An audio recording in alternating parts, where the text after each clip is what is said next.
जी 315 की गोली आसपास जाएगी जब बात हमारे बड़े भाई चंद्रशेखर आजाद जी पे आएगी।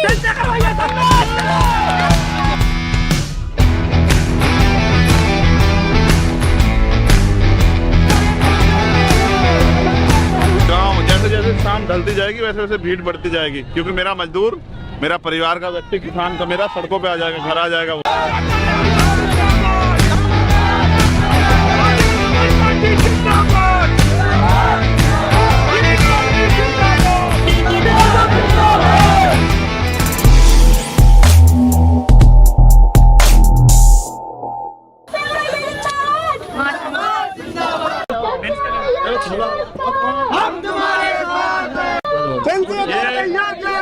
मेरे समझ में तो आया नहीं है ये ऐसे तोलते क्यों, कभी केलों से, कभी खून से, कभी फलों से, ये क्यों तोलते हैं?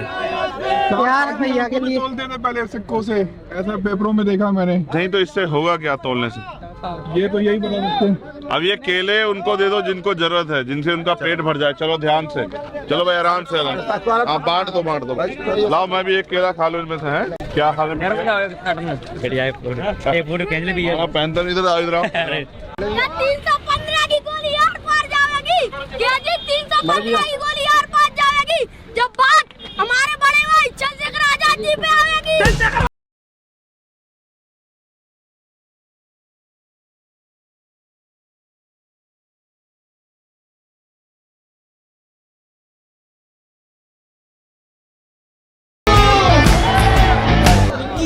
जय भी भैया पीछे हो जाओ।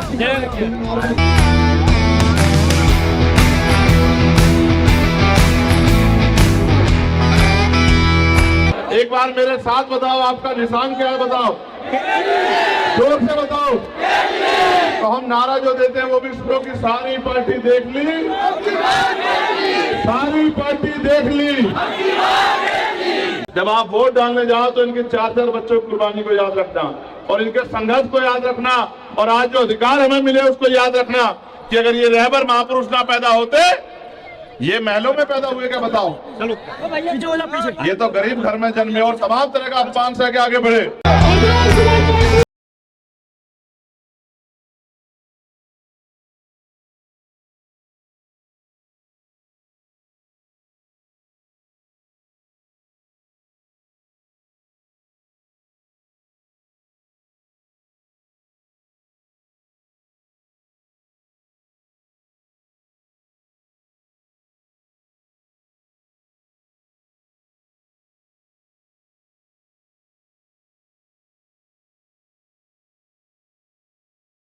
आवाज हो सकता है थोड़ी क्लियर ना आए, लेकिन भाई ये साहब काशीराम ने बोला था कि लीडरशिप जो है लोगों में पैदा कीजिए, उसके लिए आप क्या कर रहे हैं अभी? देखो, मध्य प्रदेश में 230 विधानसभा है, और 230 विधानसभाओं पे जहां जहां भीम आर्मी आजाद समाज पार्टी का संगठन है, हमने प्रयास किया कि वहां से हमारे लोग चुनाव लड़े। जहां दूसरी पार्टियां धन बल के आधार पे सक्षम लोगों को चुनाव लड़ा रही है, वहीं आजाद समाज पार्टी के विधानसभा लेवल के कार्यकर्ता, जिला लेवल के कार्यकर्ता चुनाव लड़। मैंने उनको इसलिए भी नहीं रोका चुनाव लड़ने से, क्योंकि अभी वो सीखेंगे। अभी हमारे लोग राजनीति को उस तरह समझते नहीं। राजनीति करना कोई बच्चों का खेल नहीं है। ज्यादातर लोग पहली बार लड़ रहे हैं। हाँ, राजनीति करना कोई बच्चों का खेल नहीं है। राजनीति करने के लिए देश में जो लोग राज कर रहे हैं वो लंबे समय तक राजनीति कर रहे हैं, और हमारे लोग नए हैं, तो जैसे धीरे धीरे सीखेंगे, सीख के आगे बढ़ेंगे। इसलिए मैंने उनको नहीं रोका। मगर मैं मानता हूँ कि इस चुनाव के बाद बहुत सारे नए लोग तैयार हो जाएंगे जो राजनीति को समझेंगे और राजनीति करने के लिए तैयार होंगे। और जिस दिन हमारे लोग राजनीति करने के लिए तैयार हुए, तब उस दिन मध्य प्रदेश और देश में कमजोर वर्गों का राज होगा। अभी तो राजनीतिक लोग कम, ठेकेदार लोग ज्यादा हैं। काशीराम साहब कहते थे कि असली लोकतंत्र या बहुजन राज तब आएगा जब गरीब के बेटे विधायक और सांसद बनेंगे, जब मिशन के काम करने वाले मिशनरी लोग लोकसभा और विधानसभा में जाएंगे। तो हम उस प्रयास को आगे बढ़ाने का काम कर रहे हैं। मैं मानता हूँ ये बहुत आसान काम नहीं है, लेकिन ये बहुत मुश्किल भी नहीं है, क्योंकि साहब ने तो कहा ना, तमन्ना अगर सच्चे तो रास्ते हजार होते हैं। बिल्कुल। और तमन्ना अगर झूठी तो बहाने हजार होते हैं। आज हम 3 लोग आपके सामने, इधर मैं चंद्रशेखर आजाद, यहाँ दामोदर यादव, और आपके पीछे एडवोकेट रविंद्र कुमार भाटी। ये दलित पिछड़ों की संयुक्त लीडरशिप है। इसके परिणाम कितने मजबूत होंगे ये आपको अभी रास्ते में देखने को मिलेगा। मैंने फिर कहा, समाज जब तक समाज इसके साथ जुड़ जाता है उसको आसानी से छोड़ता नहीं, और जिसको छोड़ता है उसको पकड़ता नहीं। धीरे धीरे समाज जुड़ता है, धीरे धीरे समाज जाता है। आज ये जो आप लोग देख रहे हैं, ये पैसे बुलाए की भीड़ नहीं, और ये प्रोग्राम 3 बजे का था और अब तो लगभग 5:15 हो रहे हैं, 5:18 हो रहे हैं। अभी ये लोग सड़कों पे खड़े हैं। ये इस बात का उदाहरण है कि वो कितना प्रेम करते हैं भीम आर्मी संघर्ष से। और मैं लिख के देता हूँ कि दामोदर यादव को धन बल से भी रोक नहीं पाएगी यहाँ की विधानसभा के जो लोग हैं।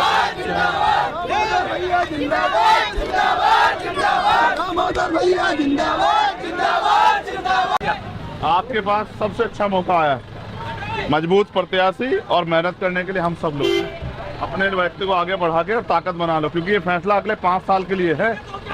और देखो, नेता बहुत विधायक जीत रहे हैं, तमाम तरह के पहले भी विधायक जीते हैं, लेकिन अगर आपके बीच का नहीं खड़ा हुआ तो आपकी समस्या के लिए कौन लड़ेगा? ढूंढा नहीं मिलेगा आपको राजा महाराजा। राजा महाराजाओं को छोड़ो, लोकतंत्र दिया ना बाबा साहब ने, तो आपकी वो आपके हाथ में ताकत है ना, तो 2 ताकत इस बार। और बाकी काम करने के लिए मैं, दामोदर, रविंद्र भाई, तब सब मिलेंगे आपको मैदान में, ठीक है? आप सबके लिए मंगल कामना है। तो लोकतंत्र में राज के लिए तलवार थोड़ा ही चलानी है यार, किसी को लाठी थोड़ा ही मारनी है, किसी को अफसर थोड़ा ही कहने हैं। जनता को जोड़ के और उनकी वोट को संगठित करा के अपने प्रत्याशी को दिलानी है, और ये काम इस बार हम बहुत मजबूती से कर रहे हैं। और मेरा विश्वास है कि आजाद समाज पार्टी का खाता सेवड़ा से सबसे पहले खुलेगा। सेवड़ा से आपको यकीन है? पूरा भरोसा है। और मैं ये भी जानता हूँ कि सेवड़ा में हमारे प्रत्याशी को रोकने के लिए भाजपा, कांग्रेस एकजुट हो जाएंगे। अच्छा। हाँ, मैं कह रहा हूँ, MLA तो यहाँ बहुत थे, लेकिन जब यहाँ के कमजोर वर्गों पर अत्याचार हुआ, कौन खड़ा था उनके साथ? 2 अप्रैल 2018 का जो अन्याय हुआ, आप जानते हैं, इस क्षेत्र में इंद्रगढ़ में और सेवड़ा में दामोदर यादव उनका नेतृत्व कर रहा था, क्योंकि वो जानता है कि वो हमारे भाई हैं। अच्छा। हाँ, और इसके लिए यहाँ की पूरी बीजेपी सरकार उनके पीछे पड़ गई, उनके ऊपर मुकदमा चलाया जाए, और पूरे जोर भी लगाए मुकदमा चलाने के। लेकिन किस बात के लिए मुकदमा चलाओगे? Protest, right to protest constitution देता है, सरकार थोड़ी रोक देगी। तो इसलिए मैं कह रहा हूँ, लोग अच्छा बुरा और अपना पराया जानते हैं। अब लोगों को फैसला लेना है कि उनको कैसा विधायक चाहिए, ऐसा जिसको वो किले में ढूंढने जाए या फिर ऐसा जो उनके लिए, जनता के लिए सड़कों में मिले। कल आपको पता है हमारे प्रत्याशी में मुकदमा हुआ, किस लिए हुआ? जो किसानों के उनकी फसल के दाम नहीं मिल रहे थे। 3100 रुपए की फसल खरीद के 2800 रुपए पेमेंट हो रहा था, तो वो उनके लिए संघर्ष करने गए, परिणाम मुकदमा मिला। लेकिन हिम्मत नहीं टूट रही है। देखो, ये हौसला बता रहा है कि सेवड़ा हम लोग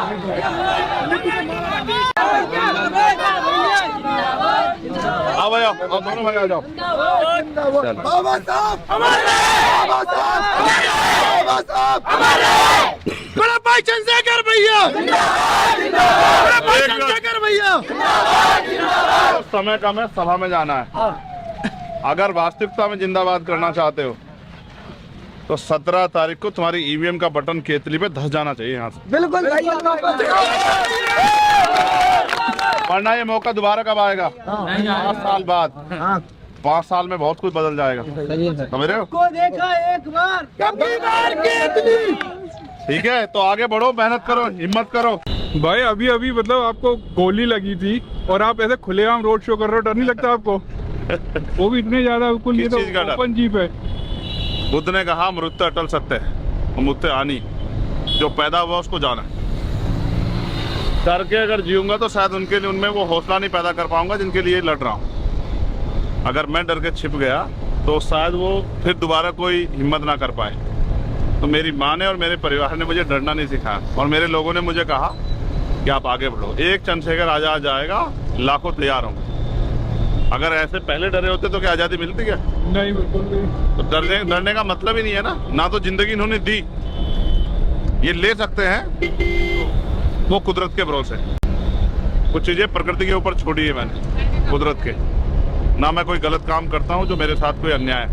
हाँ, प्रयास जरूर दुश्मन कर रहे हैं। अगले 10 साल बाद आप देखना, राष्ट्रीय स्तर का हर समाज का नेता आपको आजाद समाज पार्टी के मंच पे दिखाई देगा, और वो नेता होगा जो अपने समाज के हितों के लिए लड़ेगा। हर ये गांव, जैसे जैसे शाम ढलती जाएगी वैसे वैसे भीड़ बढ़ती जाएगी, क्योंकि मेरा मजदूर, मेरा परिवार का व्यक्ति, किसान का मेरा सड़कों पे आ जाएगा, घर आ जाएगा वो। बिल्कुल।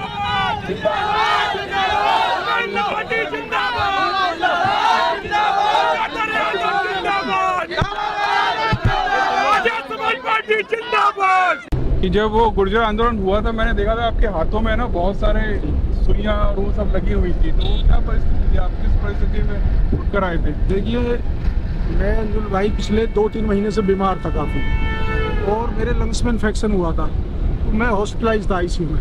अच्छा। लेकिन क्योंकि 12 अक्टूबर का आंदोलन था और ग्वालियर के अंदर जो पुलिस ने और सरकार में बैठे कुछ नेताओं ने जो एक समाज को तोड़ने का, मनोबल तोड़ने का, उनको हतोत्साहित करने का, एक दमन करने का जो प्रयास किया था, उससे मन व्यथित था।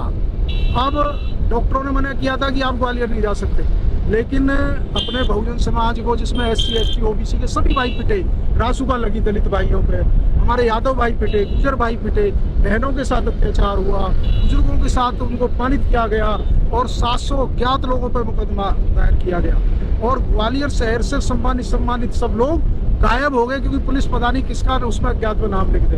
तो वो ज़्यादा महत्वपूर्ण था, मेरी जान से ज़्यादा महत्वपूर्ण हमारे लोगों का, हमारे बहुजन समाज का, हमारे गुजर समाज का, उनके मनोबल को बचाना था। इसी को लेके हम 12 अक्टूबर को राष्ट्रीय अध्यक्ष चंद्रशेखर भाई जी और हम पहुंचे। हमारे लिए चुनाव बाद में आचार संहिता लगी हुई थी।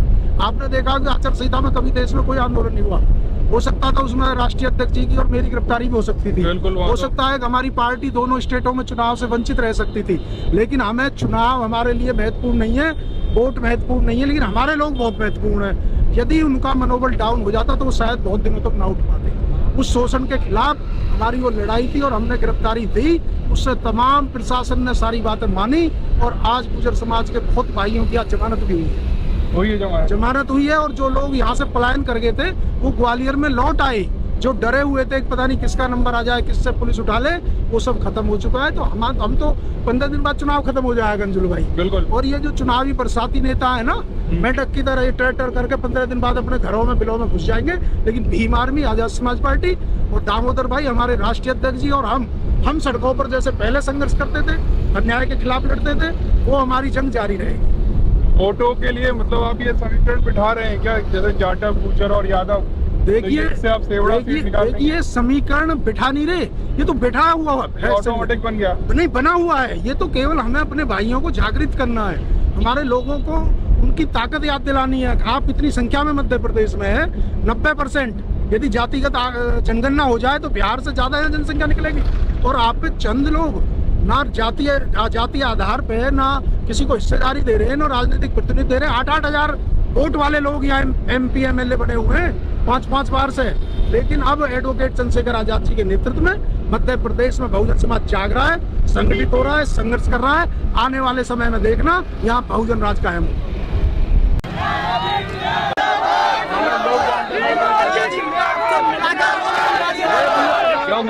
जिंदाबाद, चंद्रशेखर भैया जिंदाबाद। अच्छा हाँ, चंद्रशेखर भाई आए हो, मैंने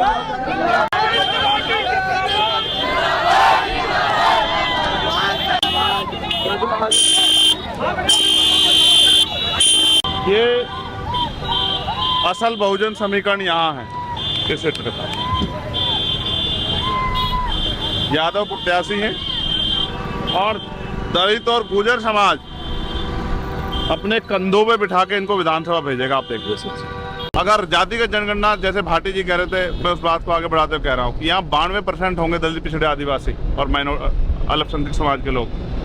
और अगर ये जातिगत जनगणना यहाँ हो जाए तो उनको पता लग जाएगा कि उन पर मुट्ठी भर लोग राज कर रहे हैं। जिस चाबी को से वो अपने आप ताले खोल सकते हैं, उस चाबी वो चाबी भी उनके पास नहीं है और दूसरों के दरवाजों, गेटों के बाहर खड़े हुए हैं। ये जो गेट हमारी बैरिकेडिंग लगा के हमारे अधिकारों से हमें रोका गया है, इसको हमारे लोग इस बार तोड़ देंगे। देखने एक नया सवेरा, एक नई रोशनी जो है मध्य प्रदेश में पैदा होगी और उसके परिणाम ये होंगे कि भविष्य में आजाद समाज पार्टी हम विकल्प बनेगी।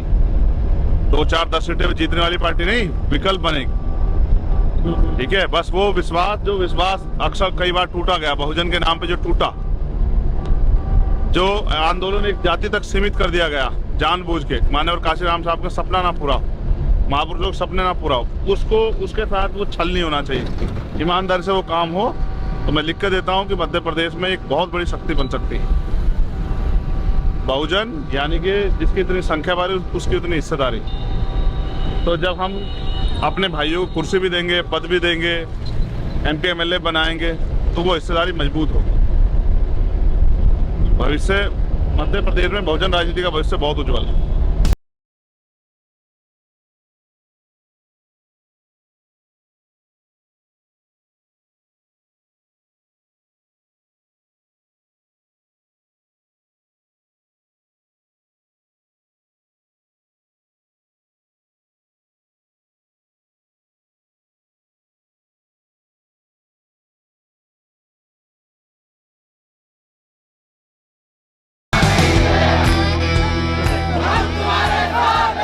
और एक बार साहब भाषण दे रहे थे, उनके साथी ये नारा लगा रहे थे कि काशीराम संघर्ष करो, हम तुम्हारे साथ। तो साहब ने क्या कहा पलट के, पता है तुम्हें? साहब ने कहा अगर तुम लोग साथ हो जाओ तो संघर्ष करने की जरूरत ही खत्म हो जाए। ये बार बार लाइट चली जा रही है, देखा आपने?